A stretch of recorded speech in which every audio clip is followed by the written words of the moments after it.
नमस्कार, मैं माइकल मेश्राम और आप देख रहे हैं महाराष्ट्र का एकमेव निष्पक्ष निर्भीक डिजिटल न्यूज़ चैनल न्यूज़ प्रभात। और आज हम लोग हैं महाराष्ट्र का अंतिम छोर गोंदिया जिले का सालेकसा तहसील, जहां पर आमगांव देवरी विधानसभा क्षेत्र के माजी विधायक संजय पुराम, इनका जन्मदिन सालेकसा तहसील के कार्यकर्ताओं ने बड़े ही जोर शोर से एवं बड़े ही धूमधाम तरीके से मनाया, जहां पर उनके जन्मदिन के उपलक्ष्य में निशुल्क चश्मे वितरण, मोतियाबिंद शस्त्रक्रिया, नेत्र तपासनी एवं शस्त्रक्रिया शिविर लिया गया।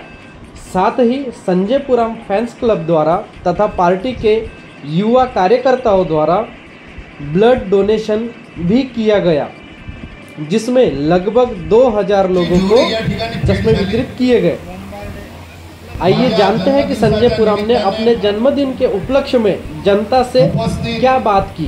माझ्यावर प्रेम करणारे सर्व आमगाव देवरी सालेकसा या विधानसभेतील मायबाप हो,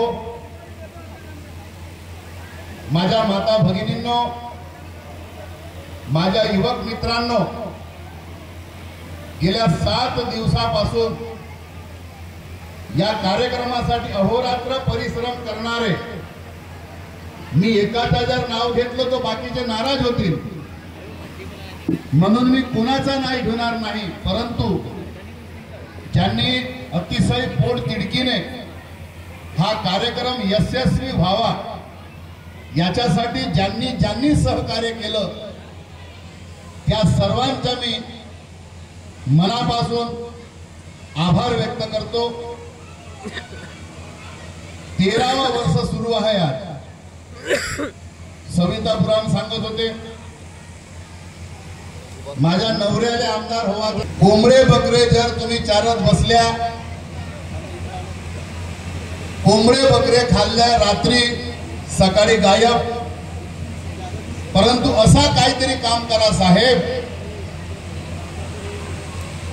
की जनता तुम्हाला सदैव आठवणीत ठेवेल। आणि म्हणून त्यांच्याच संकल्पनेतून हा कार्यक्रम आपण गेल्या 13 वर्षापासून करतो आहे। आज माझ्या वाढदिवसानिमित्त या ठिकाणी ज्यांच्या अध्यक्षतेखाली वाढदिवसाचा कार्यक्रम संपन्न होत आहे, आमच्या जिल्ह्याचे अध्यक्ष, एक उत्कृष्ट वकील, ज्यांच्या जिल्ह्यामध्ये नाव लौकिक आहे असे येसुलाल उपराळेजी, ज्यांच्या मार्गदर्शनामध्ये मी गेल्या 13 वर्षापासून, लोक दुसऱ्या दिवशी विसरते, काम झाला माझा, समोरचा नाही म्हणा, लोक दुसऱ्या दिवशी विसरते, आमदार होण्यासाठी लाईन लागते की मला एक वेळ तो बनवायची, मी तुझ्या जिंदगीवर गुलाम राहील, पण एक वेळ बनल्यावर कोणी कुणाचा गुलाम नाही राहिला। पण ज्यांनी माझ्यावर भरोसा केला, ज्यांच्या मार्गदर्शनामध्ये मी गेल्या 13 वर्षापासून काम करतो, असे माझे राजकीय मार्गदर्शक, ज्यांनी मला आज आशीर्वाद दिलं आणि सतत माझ्या सोबत आहेत, असे भंडारा गोंदिया जिल्ह्याचे संपर्क प्रमुख अंजनकर सर, ज्यांच्या मार्गदर्शन मला नेहमी लाभतो, ज्यांच्या नावातच विजय आहे,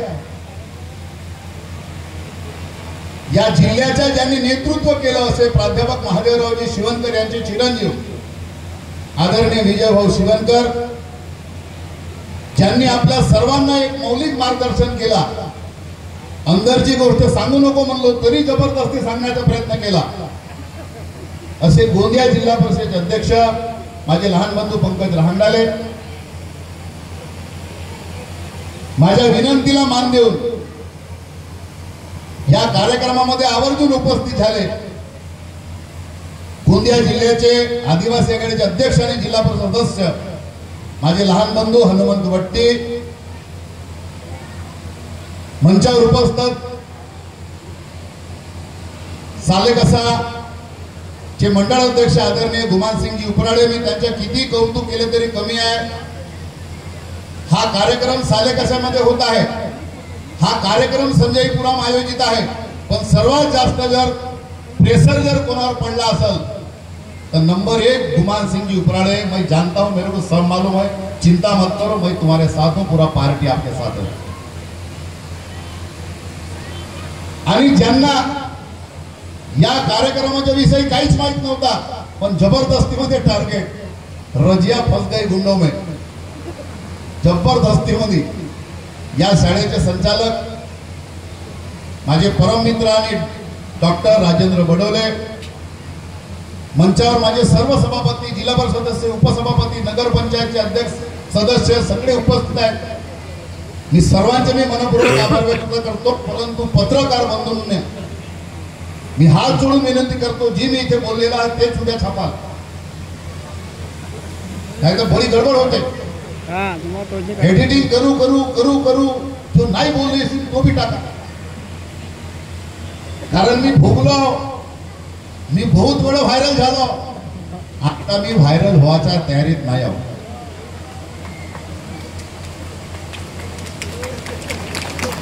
आणि त्याच्यामुळे माझी विनंती पत्रकार बंधूंना, माझ्या वाढदिवसानिमित्त तुम्ही या ठिकाणी आलात, मी वृत्तपत्र वाचत होतो,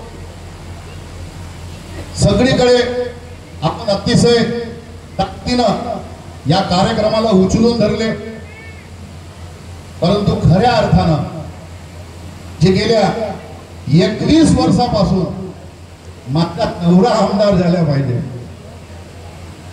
अशी तडफड जिच्या मनात आहे, माईक चांगला घे रे बाबा, सविता पुराम हिला विसरून चालणार नाही, संध्याकाळी जेवण देणार नाही, आणि म्हणून अशा असंख्य कार्यकर्त्यांच्या भरोशावर आपण दरवर्षी हा कार्यक्रम घेतो। निश्चितच मी सर्वप्रथम आपला सर्वांचा हृदयातून, मनातून, अंतःकरणातून अभिवादन करतो, तुम्हाला धन्यवाद देतो। 11 वाजेपासून तुम्ही लोक या ठिकाणी लाईन लागली आहे, लाईन। नेत्र तपासणीमध्ये अडचण पण होता, मी समजू शकतो। आमच्या युवकांनी जवळपास 50च्या वर युवा मोर्चाच्या कार्यकर्त्यांनी रक्तदान केलेलं आहे। तो रक्तदान तुम्हाला जेव्हा जेव्हा आवश्यकता पडेल तेव्हा तेव्हा मला तुम्ही फोन करायचा, सविता पुरामला फोन करायचं, आमच्या कार्यकर्त्यांना फोन करायचं, आणि तो रक्त तुमच्या सेवेसाठी आपण देणार आहोत। आज जो रक्तदान केलं, ज्या युवकांनी माझ्या जन्मदिवसाच्या उपलक्षमध्ये, तो रक्त वाया जाणार नाही। कॅन्सर पीडित आहे, सिकल सेल आहे, टीबी आहे, डिलिव्हरीच्या वेळेची महिला आहे, त्यांना तो रक्त लागते। ऍक्सिडेंट झालेल्या मुला मुलींचा असेल त्यांना सुद्धा तो रक्त लागतो, आणि त्याच्यामुळे तो रक्ताचा साठा आपण दरवर्षी माझ्या जन्माच्या दिवशी आपण तो जमा करतो। तेरा तुझको अर्पण क्या लागे मेरा, हा तुमचाच रक्त जमा करून मी तुमच्याच लोकांना देतो, आणि त्याच्यामुळे मी एवढं काय करून राहिलो याचा मला अजिबात गर्व नाही आहे, अजिबात मला त्याचा काही वाटत नाही आहे, कारण हे मी वयाच्या 20व्या वर्षापासून करतो। तुम्हाला कोणालाच माहित नसेल, तुम्ही खाली बसलेल्यापैकी किंवा ऐकणाऱ्यापैकी 1994 मध्ये, तुम्हाला माहितही नाही ना, मलाही माहित नव्हतं का हा रिझर्वेशन होणार आहे, आदिवासीसाठी रिझर्वेशन होणार आहे म्हणून मला माहितच नव्हता।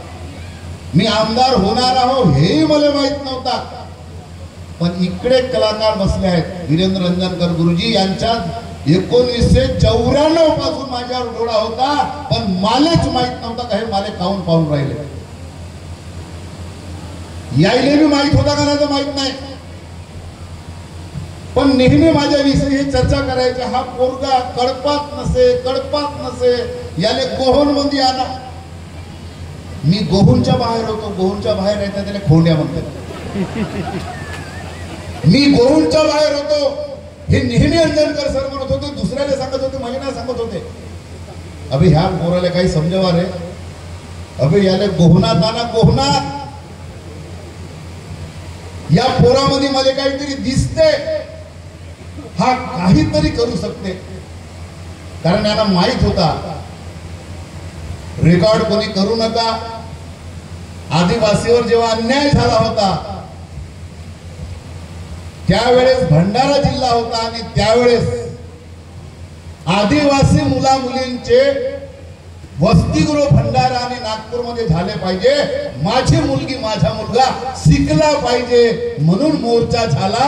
त्याच्यावर मनमनी मार मारला आम्हाला. ते 32 हॉस्टेल पूर्ण महाराष्ट्रामध्ये आले. आज हजारो पोरं शिकून राहिले. आज हजारो. माहितही नव्हतं आमदार व्हायचा आहे, पण इकडे माहित होता. आणि त्याच्यामुळे एक तुम्हाला माझी कळकळीची विनंती आहे, सगळ्यांनी सांगितलं, विजय भाऊ शिवणकर पासून तर हनुमंत वट्टी पासून तर माननीय अंजनकर सरांपर्यंत एक भाषण बाकी आहे. एक भाषण बाकी आहे. माझ्या भाषण झाल्यानंतर कोणी जाऊ नका. आपल्याला चष्मा पण वाटप करायचे आहेत. शेवटपर्यंतच्या व्यक्तीला जोपर्यंत चष्मा मिळणार नाही, मी अंजनकर सरांना सांगत होतो, सर आपण 2000च्या जवळपास लोकांना या ठिकाणी चष्मा वाटप करणार. जवळपास 2-2.5 ह्या ठिकाणी आलेले माझ्या माता भगिनी आहेत. मी बिना जेवल्याशिवाय उपवासी मी घरी पाठवणार नाही. कारण हा वाढदिवस मला आमदार व्हायचा आहे म्हणून तयार केलेला नाही, तर निदान गेल्या अनेक वर्षापासून आपण काम करत आहोत आणि त्याच्यापुढे कार्यरत हा सतत हा चालत राहावा हा माझा ध्यास आहे. आणि म्हणून आज मला आनंद झाला. अनेकांनी पाहिलं असेल, अनेकांना वाटलं असेल की संजय पुराम आमदार नसताना एवढा जलवा. हा काहो कसा? हा कायचा कमाल होय? हा पैसेचा कमाल नाही आहे, हा तुमच्या प्रेमाचा कमाल आहे. पैसे तो कोई भी कमा सकता है, प्रेम कौन कमाएगा? प्रेम कोणी पैसे कमवते. आणि त्याच्यामुळे आपला जो प्रेम आहे, जसं सरांनी सांगितलं आदरणीय अंजनकर सरांनी, ही गोष्ट खरी आहे. मी माझी तारीफ माझ्या तोंडाला करत नाही, मला चांगला बी नाही वाटत. पण मला भेटायला आलेली बाई असेल, मला भेटायला आलेला माणूस असेल, अडचणीत सापडलेला व्यक्ती असेल, त्यांनी जर मला मागितलं, समजा त्यांना जास्त मागलं असेल, पण माझ्या अवकातीच्या हिसाबाने फुल नाही, मी फुलाची पाकळी देतो, त्याला पुराड्यातून मी खाली हाताने वापस पाठवतच नाही, कधीच नाही पाठवत. तुम्ही पेपर वाजत असाल किंवा अजून काय करत असाल, कधीच नाही.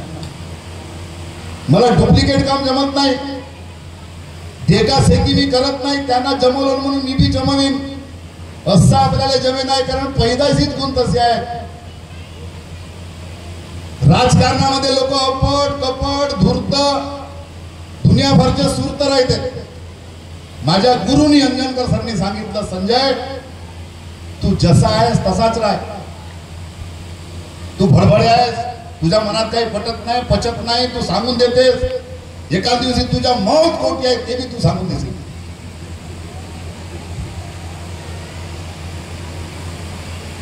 मी नेहमी आमच्या घरी आम्ही जेव्हा चर्चा करतो तुमच्या संदर्भात, बघा एक तुम्हाला प्रामाणिकपणे मी सांगू शकतो, आज प्रामाणिकपणे लोक पदावर असल्यावर जसे नाटक करतात दुनियाभरचे, संगीताताई बरोबर है, हम पद पर रहे या ना रहे हम आपके साथ, पूरा परिवार सदैव आपके साथ रहेगा. अरे पद येत राहते जात राहते, हे काही परमानंट नाही आहे. एक ना एक दिवस प्रत्येकाला माझी व्हावं लागणार आहे. परंतु पक्षाने दिलेली जबाबदारी, संघटनेने दिलेली जबाबदारी आणि मी ज्या पदावर आहो त्या पदाला पण न्याय देता आला पाहिजे. नाही तर मोठी आपत होते. No knowledge without college. नवीन नवीन आमदार झालो, मुंबईला गेलो, सचिवासमोर उभा झालो, त्याला सांगितलं ढासगड बनाना है, कुआ ढास बनाना है, रोड बनाना है, yes sir yes sir yes sir, Kachargad बनाना है, यस सर म्हणाले तो थकला नाही सेक्रेटरी. मले वाटला हा करल बापा, 5 वर्ष झाले त्यांना केलंच नाही, एवढे मुहजोर राहतात सेक्रेटरी. म्हणून त्याच्यापेक्षा दिमाग आपल्याला जास्त पाहिजे, नाहीतर नो नॉलेज विदाउट कॉलेज. तू तो मरशील पण जनतेले मारशील. आणि त्याच्यामुळे तुमचा नेतृत्व करणारा व्यक्ती कसा असावा, वेळे प्रसंगी मग हातपाय चालवणारा बी असावा. मी तसा करतो, तुम्हाला माहित नसे. मला गुरुजीना बी गारी दिलं ना, घरवालीना बी गारी दिलं. असा काय नाही केल्या शेकलोय का झाले. कधी कधी करावा लागते. अमिताभ बच्चन हमेशा आपल्या भाषणात सांगतात, दुनिया को अगर सीधा रखना है तो उल्टा हाथ का इस्तेमाल करना पड़ता है. खूपदा असा विचार येते याले बेकार म्हणलुगा माणूस, मग पस्तवते बेकार गरम केलुगा याले. पण कराल का? एका बाजूला 2.5 लाख या विधानसभेची जनता आणि दुसऱ्या बाजूला 2000 कर्मचारी. विचार करा तुम्ही. मी 2000 कर्मचाऱ्याची ऐकू, तहसीलदारची ऐकू, ठाणेदारची ऐकू का पटवारीची ऐकू की तुमची ऐकू? मी तुमची ऐकल्या पाहिजे. तुमच्या भरोश्यावर मी डिंग मारतो, तुमच्या भरोश्यावर मी तुमची ऐकल्या पाहिजे. आणि म्हणून कधी कधी माझ्या हातून असं होते. काही लोक विचारतात, सदू भाऊ गडबड सडबड करते हो, का करू? जवान आहो, जवानामध्ये कमी जास्त होत राहते. एकदमच गुडघा राहतो तर हातपाय थंडे झाले राहते. पण सध्या आपण काळजी करू नका. मी 50 वर्ष पूर्ण तुमच्या समोर करत आहे. अर्धा गुडघा झालो, 50 पूर्ण झाले. आता जास्त फरफडू शका नाही, संविधानाला माहित आहे. आणि त्याच्यामुळे आज मला पूर्ण विश्वास आहे. मी जेव्हा एंट्री केली, मी जेव्हा गाडीच्या खाली उतरलो, पुरा गर्रा बकेडा माझ्या आजूबाजू झाला. गर्रा बकेडा पुरा. मी घडीभर दिसतच नव्हतो. म्हणजे घडीभर जसा पंकज भाऊ म्हणला ना तसा झाल्यासारखा लागला. परंतु हे अर्ध्या हरकांना पिवरे व्हायचं नाही आहे. कोणी चढवलं म्हणून चढावायचं नाही आहे, किंवा कोणी सांगलं भावी मंत्री भावी आमदार अशा चक्कर मध्ये काही लोक बर्बाद झाले. मी त्या लफड्यामध्ये राहत नाही. मी कर्मावर विश्वास ठेवतो, कामावर विश्वास ठेवतो. आणि म्हणून विजय भाऊ शिवणकरने आपल्या भाषणामध्ये एक गोष्ट तुम्हाला आवर्जून सांगितलं. मी आमदारकी माझे गेल्यानंतर, मी हारल्यानंतर दुसऱ्या दिवशी तुमच्या सेवेला निघालो. मी तुमचा माजी आमदार आहे हे तुम्हाला भासू दिलो का सांगा बरं? तुम्हाला कधी वाटलं मी माझी आहो? मी तसा वागलोच नाही. करंट नसे, त्यापेक्षा 12,000 व्होल्टेजचा करंट त्या संजय पुरामले आहे. मेहरबानी तुमची आहे, मेहरबानी तुमची आहे. एवढा जो करंट वाले आहे ना, हे मेहरबानी तुमची आहे. हा करंट तसाच ठेवा. मी तुम्हाला वचन देतो, तुम्हाला भरोसा देतो. 19 ते 24च्या काळामध्ये जे काम होऊ शकले नाही, मग कचारगडचा विकास असेल, कुवा ढास नाल्याचा प्रकल्प असेल, ढासगड आपला हैदराबादचा विषय असेल, आमचे छोटे मोठे मध्यम प्रकल्प असतील, मला माहित आहे. बाबा लिलारे मला नेहमी फोन करते, आमदार साहब हमारे गाव को रोड देखो. इकडे ढंडारी मुरकुडला आपण रोड बनवला, सगळ्याला माहित आहे. इकडे खोलगडकडचे गौरी डिसेन वगैरे मला फोन करते, आमदार साहब मेरा पुलिया बनाव. एक विनंती आहे माझी तुम्हाला, तुम्ही मला का समजून फोन करता का? मी आमदार बी नसो, काहीच नसो, तरी तुम्ही डायरेक्ट मला फोन करता. तुम्ही समजता का मला कधी कधी मोठा विचार येते, बडा लगन करे सकाराम, मजा मारे तुकाराम. आज अशी परिस्थिती आली आहे का ज्याच्याकडे जनता जावायला पाहिजे त्याच्याकडे जाऊन नाही राहिली. मी खुद परेशान आहो. आणि याच्या करंट आमदार परेशान आहे. तो असा भाषणात म्हणते डायरेक्ट, संजय पुराम आमदार आहे का मी आमदार आहो, असं बोलते तो. आणि त्याच्यामुळे आज माझी वाढदिवसाच्या निमित्ताने हात जोडून तुम्हाला कडकडीची विनंती आहे, मी जो काही करतो रिअल करतो, जो काही माझ्या हातून घडते तो कोणी सांगते म्हणून नाही घडत, तो ऑटोमॅटिक घडते, ऑटोमॅटिक। मी कोणाच्या विरोधातही जात नाही आणि माझ्या विरोधात कोणी गेला तर मी त्याला काही करावी नाही, तो आपोआपच लंबा होते, आपोआप मला काहीच नाही करावं लागले। कारण का मी प्युअर गोड माणूस आहोत, बुढाल देवच्या भक्त आहोत। मला काही झाला, माझ्यावर काही कोणाचा घुरघोडी आरोप झाला, असा कधी काही केलं कपट नीती, तोच लंबा होते। आणि त्याच्यामुळे एक सरळ मनाचा, हलक्या मनाचा पोरगा, तुमच्या मनात जे असेल ते माझ्या मनात असते। शेतकऱ्यांचे प्रश्न असतील, गोरगरिबाचे प्रश्न असतील, आदरणीय इंधनकर सरांनी सांगितलं, लाडकी बहिणा, लाडका भाऊ बी आला, लाडकी बहीण तर लाडका भाऊ, दोघांचा जुगाड आहे। तर हे चायना जुगाड नाही केला आजवरी 60 वर्षात, म्हणजे दोघ्या संघ्याना एका दिवशी लग्न केला, एका संघ्याले 2 पोरा झाले, दुसऱ्याले झालेच नाही, तर पहिल्याचा दोष आहे का? 60 वर्ष यांनी राज्य केला या काँग्रेसवाल्यांनी या देशामध्ये, जमलाच नाही त्याला योजना। पण नरेंद्रजी मोदी यांना 10 वर्षामध्ये योजना जमलं, घरकुल दिलं, खात्यावर पैसे पाठवलं, असंख्य योजना नरेंद्र मोदीजीने आपल्याला दिलं। निश्चितच आजच्या या कार्यक्रमाच्या निमित्ताने आपण या ठिकाणी आलात, काही अडचण झाली असेल मी समजू शकतो, डॉक्टराव वेळ उशिरा आले असतील, पण शेवटच्या व्यक्तीचा तपास झाल्याशिवाय, डॉक्टर मोहनकरजी आप यहाँ बैठे हो, शेवटच्या माणसाचा तपास झाल्याशिवाय डॉक्टर साहेब तुम्ही आपली पेटी बंद करू नका, कारण शेकडो लोक लाईन मध्ये लागले आहेत, रात्रीचे किती वाजले तरी चालल, आणि त्याच्यासाठी आपण सर्वांनी आम्हाला सहकार्य करावा हीच या कार्यक्रमाच्या निमित्ताने अपेक्षा बाळगतो। आपण सर्व लोक या ठिकाणी आलात, आपापले योगदान दिलेत, रक्तदान केलेत, आपण मेहनत घेतली, आपल्या सर्वांचा मी आभार व्यक्त करतो। आणि युवा मोर्चा आमगावच्या वतीनं माझ्या वाढदिवसाच्या निमित्ताने 25 युवकांनी या भारतीय जनता पक्षामध्ये प्रवेश केला, म्हणून मी त्यांचा जाहीर आभार व्यक्त करतो, अभिनंदन करतो, आणि ह्या ठिकाणी माझे 2 शब्द समाप्त करतो।